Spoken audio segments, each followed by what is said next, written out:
1450 WOL, Washington, D.C. 95.9 W240DJ, WMMJ HD3, WDCJ FM HD3, and worldwide at WOLDCnews.com. The views and opinions of the following show do not necessarily reflect the views and opinions of News Talk 1450 WOL, Radio 1 Incorporated, or their management. The following program is paid for by Barbara Arnwine. The topics, views, and opinions expressed on the air and via All Igniting Change with Barbara Arnwine, platforms by host Barbara Arnwine Esquire, guests, and supporters are their own and are independent of any organization, entity. Nothing said on the show or any of its platforms constitutes a client-attorney relationship or serves as legal advice counsel. No liability, explicit or implied, shall be extended to Igniting Change, its platforms, or the show's host. It's time now for Igniting Change, a weekly provocative and empowering program where you, the listener, can ignite change. Now here's your host, Barbara Arnwine. Get up, stand up. Good afternoon, everyone. Welcome to Igniting Change. Oh, do we have a good show for you today, because today is about saving lives. And we have some extraordinary guests who we will introduce shortly, but you know that we have a lot to talk about today because everything is happening in this country and around the world. But you know I can't get started until I bring up my amazing, mighty co-host. I'm talking about none other than the chair of the board of the Transformative Justice Coalition, one of the most brilliant attorneys in our country, if not the world, one of the boldest strategists when it comes to racial justice. I'm talking about the one and only Daryl D. Jones, Esquire. Hey, Daryl. Hey, Barbara, it must be Tuesday. It must be noon Eastern Standard Time because we're talking about igniting change. My goodness, Barbara, what type of change is being ignited around this country? There's so much going on. You know, you barely can blink your eyes before you don't know where you are anymore. My goodness, things are moving so incredibly quickly. And, you know, Barbara, we got to take a moment, certainly, to give our shout-outs to some folks. And I know that you wanted to do a shout-out, particularly to Carla Hayden, the Library of Congress, the first black woman to lead the Library of Congress, who was just relieved of her duty. Of course, completely incorrectly, Barbara, completely incorrectly done. Well, no. I mean, we are so grateful for her service. What an amazing person. What an amazing leader. You know, she has accomplished so much. She was the most qualified of all the librarians who have ever sat over the Library of Congress. She was the first woman. Did you guys hear me? I didn't say black woman. I said woman who ever was the Librarian of Congress. And she has, done an incredible job of accomplishments of keeping the library, going. If you ever come to D.C. and you're touring, or if you live in this area and you haven't done it, you've got to go right in front of the computer. So it is hard. Yeah. Everybody, if you're on this show, you need to be quiet until we call on you to speak. Put yourself on mute, please. So we are, just so grateful for her service, and we want to tell her that no matter what this evil president of ours do, no matter how misguided, wrong-headed he may be and his administration may be, firing her was clearly a tragedy, a mistake. But this is the wickedness that we're dealing with, and we're prepared for it. And Miss Hayden, please know that we send you all our love. Right, Daryl? Absolutely, Barbara. Absolutely, Barbara. And we know she's got that tough outer shell. We know that she's got that Chicago background, University of Chicago education. So she out of the South Side, I believe that is, of Chicago. We also know that she has that Baltimore background from Enoch Pratt Library. So we know that she's in for the fight, and she's ready to stand up and do what's necessary and in the best interest of the Library of Congress, and to continue fighting for books and having books available and not being banned. Yes, and I wanted to give a shout out to everybody around the country who has been working on the freedom to learn, who's been opposing the book bannings, who's been doing the work to keep their school boards from being overtaken by, forces that would try to ban books and get rid of Black history. There's a reason why Black history counts, folks. It's not just celebrating our accomplishments. Black history is American history. American history is nothing without Black history. We know these things, and thank you to AAPF and the mighty Dr. Kim Crenshaw and all who have been leading this fight for the freedom to learn. But I also, in that connection, Daryl, we got to give a shout out because somebody had a birthday yesterday, and I'm proud. I'm so proud. Hey, we are just delighted that down in mighty Tulsa, Oklahoma, they got some leaders, we have, who have been fighting this battle for just years and for decades, who have been fighting the battle against the incredibly wicked and vicious assault on the Greenwood community, what used to be called Black Wall Street in Oklahoma, where they literally bombed, Black folks and persecuted and, murdered and massacred, Black folks. It's called the Tulsa Massacre. And we want to give just all the love and shout out on her 111th birthday. Do you hear me? 111 years of fighting. She's been fighting since she was 5 years old for justice, for her people. Give her credit. Much love to you, Viola Fletcher. Thank you. Thank you, Mother Fletcher. Thank you for your leadership. Right, Daryl? Absolutely, Barbara. Mother Fletcher is one of those people that is not leading by what she says, but she's leading by example. She's still on the battlefield fighting. That's right. And that's just the determination that Mother Fletcher has and has put it on display for all of us so that we can try to emulate what it is that she's doing and certainly stay in this fight to be certain that everyone is treated correctly. The worst thing in my mind, Barbara, that came out of Tulsa wasn't there's so many tragedies that were there with the Tulsa massacre, but adding insult to the injury, I think, was the insurance companies refusing to compensate the owners of those homes with regards to what happened and that was government funded, and then to add the ultimate insult with regards to the fight there for the compensation and the courts and how they responded, and the city government and how it responded. Just incredible. But Mother Fletcher is on the job, and she continued to put her fight into it and lean into it as much as she can. So certainly, Barbara, happy birthday to Mother Viola Fletcher. And thank you, Mother Fletcher, and thank you, the Justice for Greenwood Foundation. People, please, put your money where your heart is. In this demand for justice, nothing comes free. We got to fight for it. So please, not only do we ask you to give to the Transformative Justice Coalition that sponsors this show, but also to give to the Justice for Greenwood Foundation. Much love, Attorney Demario Solomon Simmons, for all of your great work on this case and for all of those who have been involved in this battle. Lastly, before we get to our show, we just can't do a show without talking about these young leaders out here. Whoa!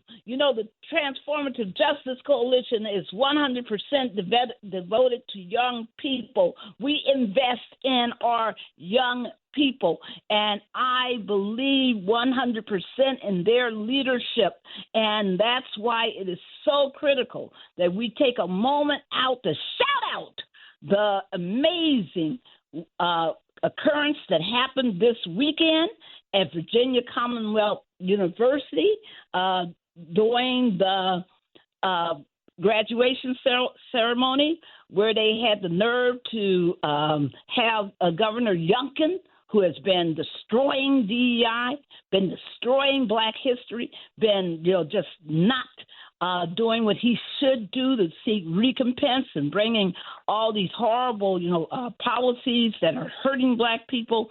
And credit to those students. They brought him in as the commencement speaker. When he got up to speak, what did they do, Daryl? What did they do? Oh, Barbara, they got on their feet, turned their backs, and walked out. Said, no, we ain't putting up with this. Woo! Exactly what they should have done. Exactly what they should have done. That's right. And it wasn't 2 students. It wasn't 3 folks. No, not 25. No, not 50, not 100. They walked out. Hundreds.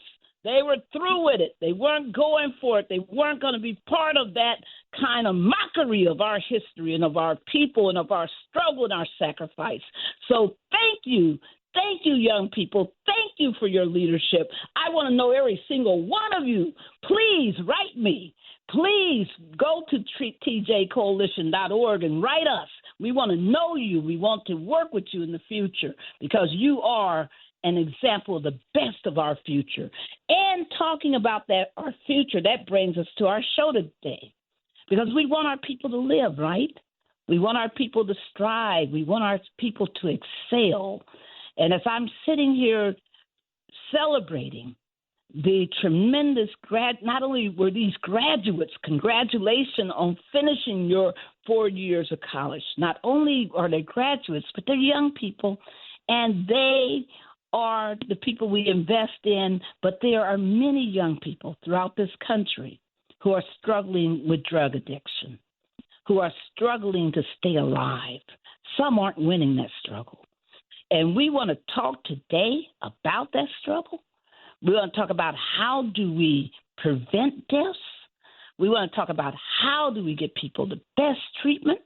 We want to talk about what the community can do to raise awareness. Don't be sitting around like we did in other crises like the HIV crisis and not talk about what's happening to our people that's devastating our communities around us. Let's rise to the occasion. So in that regard, we have a show today. It's entitled, You Have the Power to Save Lives, Addressing the Black Overdose Crisis in America. We will be talking with our special guests, Tracie Gardner and Dr. Wanda Boone. I want to start off by letting you know that Tracie Gardner is the Executive Director of the National Blackhorn Prevention Network. We want to welcome Dr. Wanda Boone, who is the CEO of Together for Resilient Youth and the leader of the You Have the Power to Save Lives campaign out of mighty North Carolina. Welcome, Dr. Boone. Welcome, Tracie Gardner. Hello. Come off of mute. We're here. Yeah. Hi. Well, good afternoon. Yes, we're here. Who's speaking? Okay. Yes. All right. Been here for a while. Yes. Dr. Boone, would you please say a word of welcome to our you audience? may be on mute. Hello? Hello? Did I just imagine that, or did somebody get on the phone? This is Wanda Boone, and we've been here waiting for Barbara. Right. And can you hear me? Dr. Boone, this is Tracie. I was just asking, did we hear a male voice? Yes. Yes, there's... Hold on. Can you hear me? Daryl. Dr. Boone, can you hear us? I can hear you, Can you hear us? But we haven't been connected. Stanley, we got a problem. Our guests can't hear us. Our guests can't hear us. Stanley, talk to the guests and find out if they can just call back in if there's some technical problem here. And while Stanley's getting that under control, Barbara, I tell you, one of the things that happened this past week that really just caught my attention,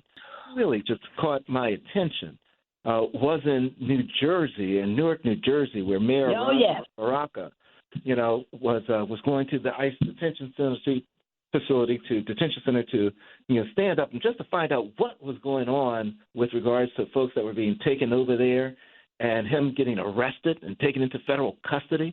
Just standing up doing his job, what the mayor is supposed to do. And it was followed up, I think, today. Is that correct, Barbara? Or was it yesterday? Yes. What I love is that when there's a tragedy and when there's an injustice happening, what I love are the people who run towards the injustice to try to get rid of it, to take care of it, to eliminate it, to make sure that people are being treated justly. And after the unjust arrest of Mayor Baraka of Newark, New Jersey, the number of ministers of all races, all faiths, have been coming together, and I say ministers, but obviously imams and and rabbis and people from various faiths have come together and have been standing at the very site where they arrested Mayor Baraka and are saying that they won't have it. They won't have it, that they are demanding that this facility not operate, that they not keep illegally detaining people without due process and shipping people abroad to lifetime of enslavement. Stanley, do we have our guests? Hi, Dr. Boone, are you there? Dr. Boone. Okay, now, right, I can't hear anything again. Jesus. Okay. And Barbara, the interesting thing with what's happening in Newark, New Jersey, with Mayor Baraka, I guess they thought it was going to be isolated to just New Jersey, but it has spread. It's all over the East Coast. It's over in California. It's all through Chicago. Folks are really sort of tuned in to what's happening and the incorrectness of everything that's going on. So it's going to be interesting to see how the government responds, how ICE responds, how the president responds to what's going on. We know that June 14th is, 30 days away, right? It's coming around the corner for Flag Day and all the other demonstrations and rallies that are going to be going on. What's happening coming out of Newark, New Jersey, and the illegal detention and the lack of due process for those that are being taken into custody, that's going to be one of the major issues, I think, that's going to be driving a lot of what's going to be happening throughout the country and the call for people to stand up and fight back. Absolutely. And they're not and people, what I love while I was talking, about the Virginia Commonwealth students, I should have also mentioned that the students in South Dakota, when they tried to give, they had Kristi Noem as who is the director of Homeland Security and has been heading up all this wicked, illegal, unconstitutional attacks on people that they were giving her an honorary doctorate, and those students also protested. So thank you, everybody. Don't ever sit back and be silent in the face of injustice. Dr. Boone, are you with us? I can hear you now. I'm so glad.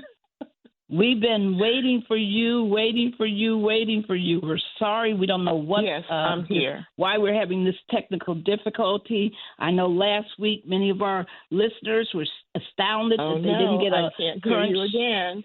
Oh, Lord. Oh, my goodness. Stanley, what's wrong?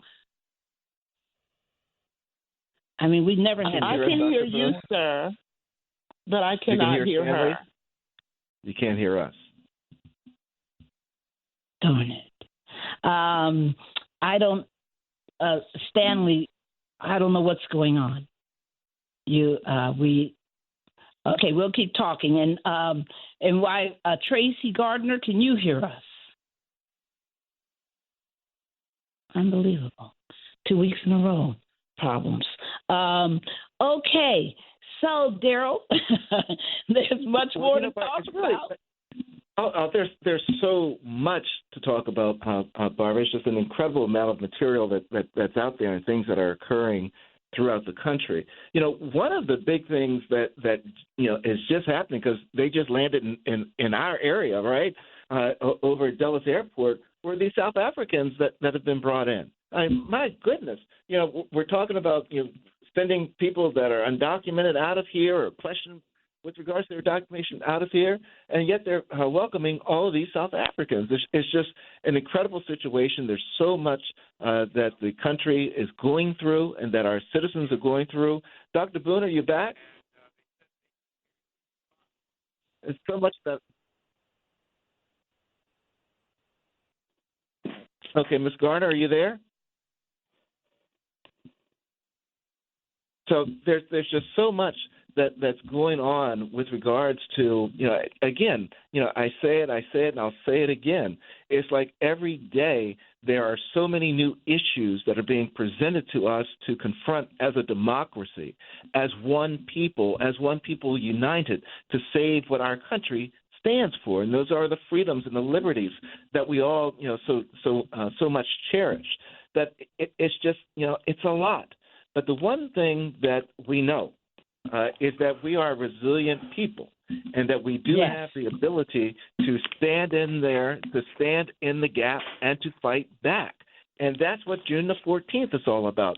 June the 14th isn't just a flag day. June the 14th, Barbara, is going to be a day where people Dr. Boone, rallying are you back all across the country to stand up. Okay, wait a minute, Daryl. I think I hear one of the guests. Hello, Miss. Hi, Miss Gardner. Can you hear us? Hello, Miss Gardner. Can you speak up? Can you speak, please? Hello? Hi. Can you hear us?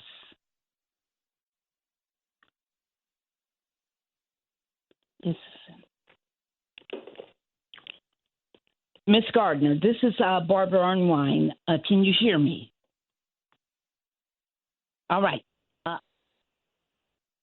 Something's terribly wrong, and this doesn't make any sense. But we'll continue talking. Daryl, I'm sorry I interrupted, but let's talk some more about June 14th, and then let's start about some July 17th planning also. We got a lot to talk about, and hopefully we can get our guests on. We've never had this problem before. Go ahead, Daryl. Yeah, June 14th is going to be just an incredible day of rallies across the country. And, we're going to encourage people certainly to go. We have June 14th that's coming up, and we also have July the 17th, which is the day that John Lewis passed away. And we don't celebrate the fact that he lived. We celebrate what he lived for and the principles that he was pushing for. So all across the country on July the 17th, the Transformative Justice Coalition and all of our partners are going to be having all kinds of rallies as well as votercades and people showing up to talk about the importance of being involved in the electoral process, the importance of being registered to vote. We know, Barbara, that there's so many challenges regarding voting that are on the table right now that we're considering and fighting for, that July the 17th will be one of those days where we're being certain that people check their voter registration status, that July the 17th will be one of those dates where we're pushing back on all levels, on all issues that are anti-democratic. We want to be certain that we're standing up to fight for our democracy. And if you're interested in holding and hosting or sponsoring one of the actions for our National Day of Action on July the 17th, we encourage you to go to tjcoalition.org. We're going to have all the information posted there. You'll be able to get information about the John Lewis Day of Action, figure out how to get your community involved, because this isn't a top-down thing that we're talking about with our John Lewis Day of Action, Barbara. Congressman Lewis was the boy from Troy. It talks about those small areas, those small towns is where we need to be focused and be certain that this is where all of our democracy and all of our rights begin from. It comes from the ground up, not from the top down. Got to be certain that we got that. And that's why July the 17th, Barbara, is so incredibly, incredibly important. Yes, and everybody listening, please, at this moment, mark your calendars for July 17th. Let us know that you are there for us, that you're going to stand and demand that people have the right to vote all over this country. Underneath all these stories you're hearing about tariffs, about planes being given to people, about folks being assaulted and taken away on the streets, about people defying court orders and not complying and being wicked, all of the layoffs, everything. What you don't hear about daily, and you should because it's happening daily, is the efforts in these states to deny people the right to vote. Passing laws that will make it harder for people to vote.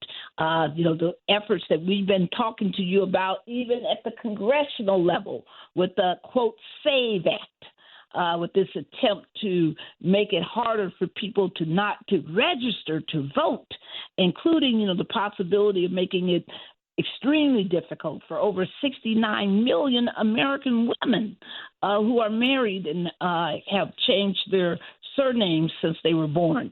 All of these things.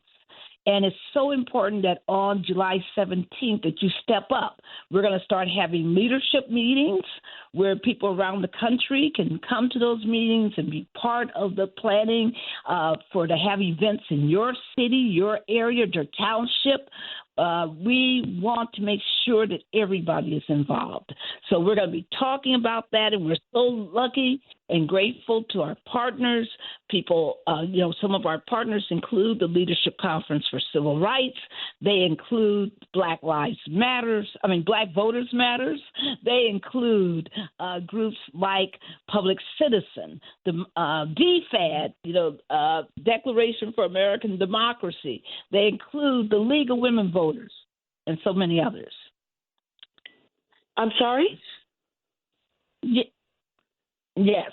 You want me to call in again? Ms. Gardner? Hi, how are you doing? You still can't hear us. Hello? Hi, can you hear us? Okay. Oh, my goodness. Okay, Daryl, we keep going. And, because one thing we learned to do as Black folks is we pivot when we have to. And when troubles come our way, we go ahead and do what has to be done. Right, Daryl? So let's continue. Absolutely, Barbara. And, there's an interrelationship between what we're talking about that's going to be happening on June the 14th, July the 17th, as well as Newark, New Jersey. Yes. Because when we're talking about what Mayor Baraka went through in Newark, New Jersey, and being taken into custody for checking out on the safety and the security of some of his residents that lived in his city, and understanding that what's happening here with ICE is that they're coming after these people, some documented, some undocumented. They don't know. They're just sorting them out after they arrest them and send them someplace. But at the same time, Barbara, we juxtapose that with this administration that's bringing in these white South Africans, right, who are saying that they have been discriminated against, in South Africa, but it's not really clear, how the discrimination occurred. And they're being welcomed. They're being flown in. They're giving them plane rides to the United States, and who knows what else they're going to be providing for these people. You start looking at these policies, and this is what July 17th, this is what June 14th is talking about. These rights, these certain inalienable rights that everyone should have. It should be a due process for everyone, not just some people. And that's what I think a lot of this folks that you're seeing getting upset are all about. This is the reason that the Mayor Baraka gets arrested in New Jersey. And Barbara, I can say this without fear of being wrong or hesitation. We have TJC alumni in New Jersey, and I bet my bottom dollar, your bottom dollar, that they're going to be involved in the protests that are going on in New Jersey with regards to what they're doing to these folks that they're arresting and that they're taking into custody. I know they're going to be there with the community, Barbara. Absolutely. And you know what I love about Barack, Baraka, standing up, is that, he knows that they're trying to target, mayors in sanctuary cities who are saying you just can't arrest our people for no reason. You saw, everybody, in case you missed it, that a judge recently dismissed the attempt to hold one of the women who was arrested for writing an op-ed now, for writing an op-ed in her student newspaper that opposed, the Trump administration's policies in Palestine. And she, they arrested her on the street. You all saw it, her crying and these masked men arresting her and all the rest of it. Well, the judge ordered that she be, not only released from their custody, from detention, but ordered they cannot rearrest her. They cannot, ship her out, just grab her off the street again and ship her out. All of these things. This is what we come to in the U.S. Okay. Ms. Gardner? Yeah, Barbara, because people hear the phrase due process, and us, talking about they got to have due process. And what some people, may not understand is when we're talking due process, we're not saying that, the person may not ultimately be removed from the country. That may happen. But there is a process that that must be followed. There are courts that must be respected. The issues must be taken to the courts, to the judges, and the judges then will make that decision. Whether or not they remain in the country or not is just a subset of the larger issue of the due process that they all are entitled to. Whether you are a U.S. citizen or not, due process applies to you while you're in the United States of America, Barbara. That's the piece that I want to be certain that people certainly get a hold of. And let's be clear, yes, Barbara, because what's being laid out here, you and I were warning people for months about this. It was called yes, Project 2025, and it comes straight out of Project 2025, what we see happening with regards to the moves that are being made. When you talked about the mayor being arrested, when you go and you look in Project 2025 at the part that's talking about the Department of Justice, that's precisely what they talk about doing, is going after local officials that will not stand for what the president wants to have done, whether or not it's lawful. And that's what we see happening, Barbara. Yes. Hi. Once again, Ms. Gardner, can you hear us? Yes, I can. Oh, finally. Oh, my goodness. What an ordeal. We're so sorry that you've had to go through this. We've been trying to talk to you for more than for quite a while now. Oh, no. Yes, we could hear you saying that you couldn't hear us, but you couldn't hear us calling on you. So has Dr. Boone joined us also? No. Okay, goodness. This has been such a headache. Well, we are so glad that you're with us, and let us at least take advantage of your presence by talking about our subject today. Oh, we had teed this subject up. So everybody who came to listen to the show today, you have now heard a lot about June 14th and about July 17th and about what's going on in this country. But back to the subject of our show, which is to talk about how to save lives, how to prevent drug overdoses, how to treat people, how to make sure that communities are aware of what their options are.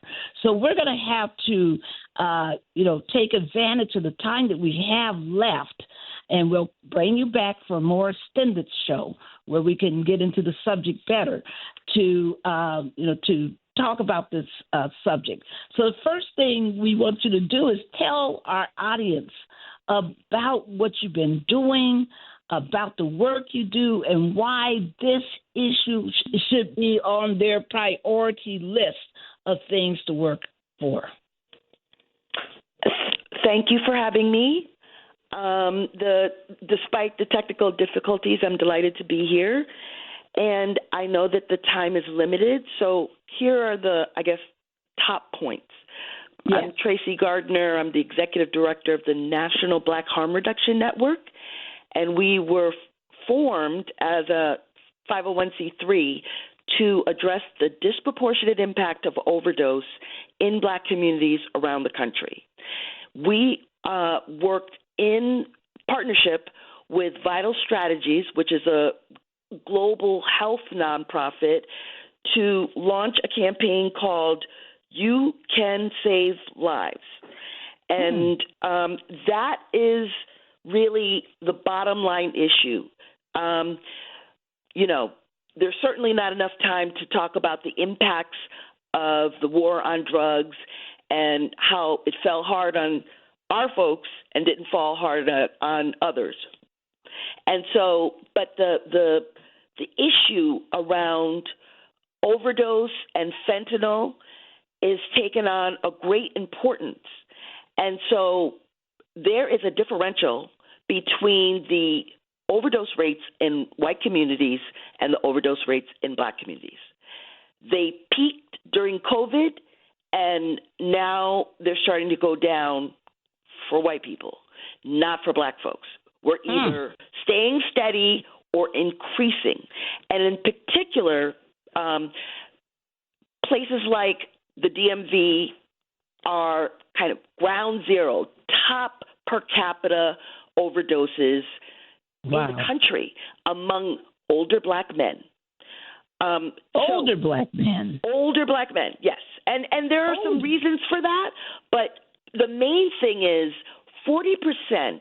So Vital Strategies is working in 7 jurisdictions, and they are rolling out a campaign to make sure people have on their person, just like they would an EpiPen, naloxone spray, nasal spray, because it can reduce an overdose.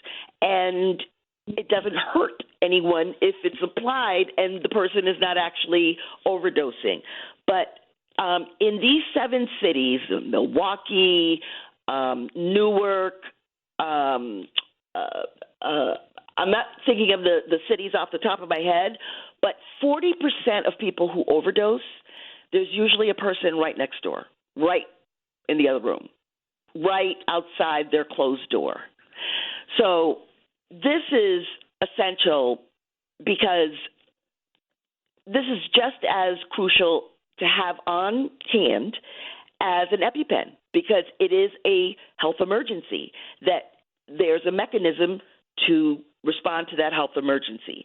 And quite frankly, this naloxone drug, nasal spray, is just not as available in our communities as it should be. So it's not available, not utilized, and we continue to bear the brunt of this overdose crisis. My. Ms. Gardner, one of the interesting things is that, I think that most of the police departments around the country now have officers that are trained or carry with them the Narcan or the naloxone for those situations. But there's some cities and elected officials that are also, promoting it through like vending machines and things like that to make it available. Is there something that we should be doing with elected officials, local elected officials, to make the Narcan more available, particularly in communities where we see a high amount of drug activity?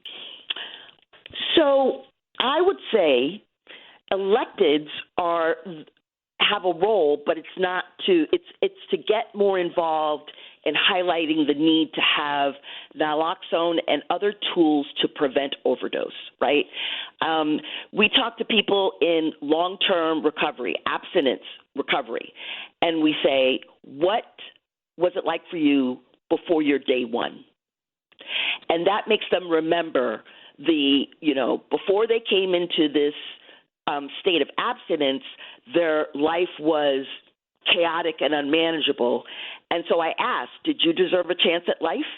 Did you deserve an opportunity to have a second chance? That's all we're trying to do, is make sure that people stay alive, because then you have options. Once you've overdosed and you've died from it, there are obviously no further things. So that's the big, kind of lesson, if you will, is you just don't see naloxone available in the places where we do business, where we go for entertainment, where we live our lives, whereas it's more readily available. I will say there is still some stigma around substance use, around substance users. The whole opioid overdose epidemic is, that was our second epidemic of drug use. Our first was heroin. And so the differences in terms of how we're addressing these epidemics, these health emergencies, are very starkly different. So, again, it could be a whole other show to talk about why are our communities so much more vulnerable to not just overdose. That's been, in the last 40, 50 years, partially courtesy of the war on drugs. Divestment from our communities took away people and infrastructure, and so when the health emergencies land, they land hard on our communities. So, again, I'm sorry. Go ahead. Oh, no. You're really eloquently making our audience aware of this crisis. I want you to spell out for our audience naloxone. Naloxone. I want you to spell it out because our audience is great. These are people who work on public policy. These are people who are out there in the streets. These are people who talk to their mayors and their city council people. Tell them precisely what you want them to say to their public officials, and spell out the counter effect that you want people to have available to counter the overdose. We need naloxone in our communities because overdose is happening. It's still happening, and it's going down in other communities. The things that we need are readily available naloxone and other kinds. Spell the word out for people. Naloxone, N-A-L. Most people know it by Narcan, but that's a brand. Right. There's different kinds of naloxone, but naloxone or Narcan, Naloxone,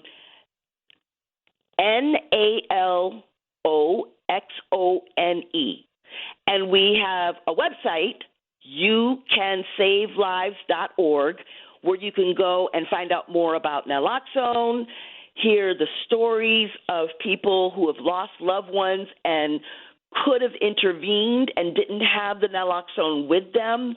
You'll hear about how you can get your own naloxone sent to you. And again, Barbara, the stigma around substance use is so deep that people don't want to carry the naloxone because they'll say things like, well, I don't do that, or I don't know anybody who does that. And this is not the issue. This is right. It's just anyone could overdose. We need to stop the moralizing about this health issue that is substance use. And so even older people are especially at risk because they're also taking opioids and other medications that may contraindicate with the medications they're taking. I see. So if you're not watching, maybe you're taking care of a relative at home who has, a wide array of prescriptions, that's a home where Narcan should be. Mm. Mm-hmm. Does that example make sense? Yes. Ms. Gardner, does it differentiate? Meaning, if a person is overdosing from, fentanyl as opposed to heroin, does the Narcan still work, or do you need to be able to differentiate what's going on? No. Any opioid, heroin is an opioid, fentanyl, whether it's medical fentanyl, which is used in hospitals for people who are in great deal of pain, but we see fentanyl that's been manufactured. And so the naloxone reverses the effect of the opioid. So opioids are in Percocets. They're in a whole array of pain pills because they're effective for short-term use for acute pain. So it doesn't matter. And the best part is, too, if you spray someone, right, it's just if you spray someone, if they aren't on opioids, it won't affect them. It won't have a bad effect. But naloxone trainings need to be happening in all of our community centers. They need to be happening as part of church, any political meeting, any gathering where people can see how easy it is to bring somebody back from the brink of death. And that includes churches, right? Absolutely. That churches could have trainings and make it available to their members to know how to do this. That means like social CPR. clubs in. Go ahead. It's like CPR. Yes. And so that people would know how the importance of having access to naloxone to help people who are suffering. I want you to, there are so many powerful stories that we're not going to get to today because of our time crisis. But I'm looking at the list of the 7 cities: Newark, Milwaukee, Detroit, Philadelphia, Louisville, Durham, and Albuquerque. Can you tell people who are sitting in those cities right now, because our show is a national show, people are listening to it all over the country, how do they become involved in your local programs in those cities? And then tell the people who said, what about my city? What you want them to know about how they can get a program in their city. Go ahead. Okay. So in the 7 cities that you just listed, thank you very much for that, if you go to the website called You Can Save Lives, you will be able to click on your city, and it will connect you to a naloxone provider, and you can get what you need. If you are not in those 7 cities, there is a place on the website that connects you to, once it gathers a tiny bit of information, it can connect you to your local resource, even if you're outside of these 7 cities. Awesome. Tell us about, some of the top, success stories that you watched. I mean, I know that there are tragic stories of people who were in next rooms, who found people and didn't know what to do, right? Didn't have access to it. Just tell us, what are some of the ways that all of us listening today, we all got chill bumps. We're all thinking about how we can do something about this. We're all, examining in our heads, what is possible. Tell us, some of the success stories you've seen and the ways that we all can keep mobilizing to address this crisis. Well, the success stories, particularly around the issue that this campaign focuses on, which is using this small tool to make an enormous impact in terms of saving someone's life. And so people who have had the training, who've been able to dispense naloxone on the bus, in the post office. Wow.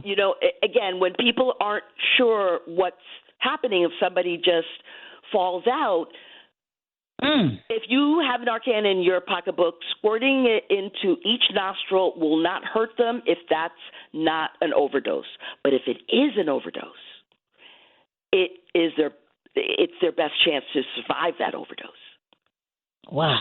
So amazing. That's really, that's really what we want to impress upon people. And I'll say very candidly, we have a lot of history around substance use and criminalization and stereotypes and all of that.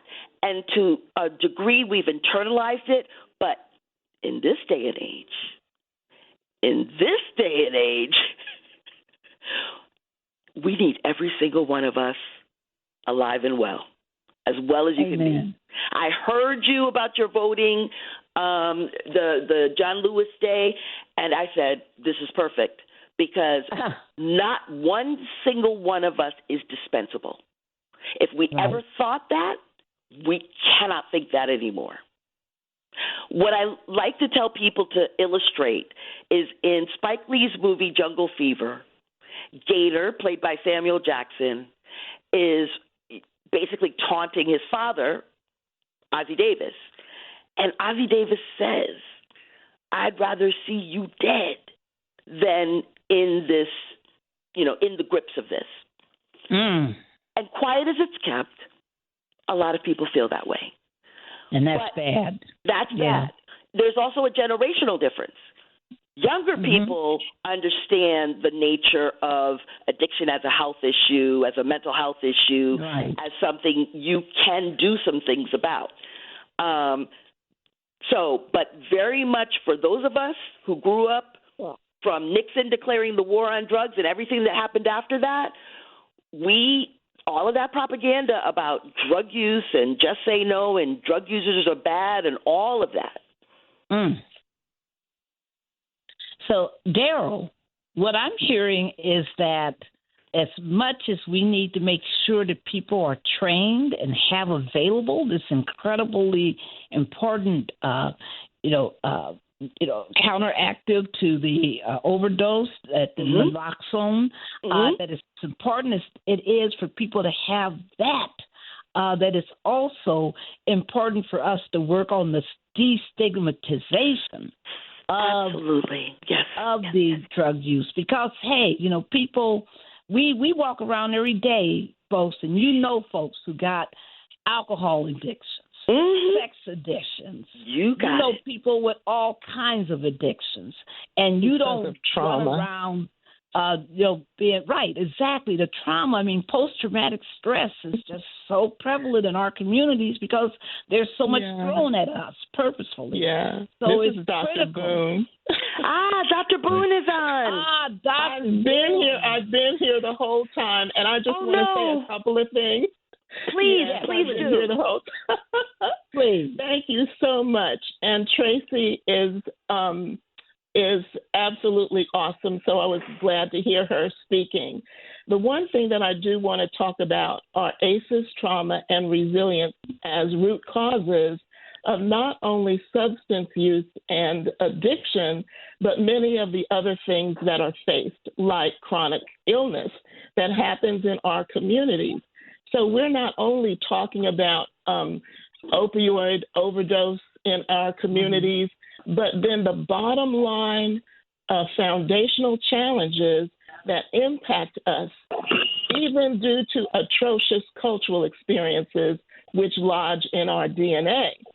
So things like abuse, neglect, violence, family instability, those kinds of things, we need really to address those in order to prevent what we're seeing these days. And so vital strategies is a way in order to get this out. And I see TJC and our organization, Together for Resilient Youth, have a lot in common in terms of community empowerment. And so success stories, just to be really quick, we've trained youth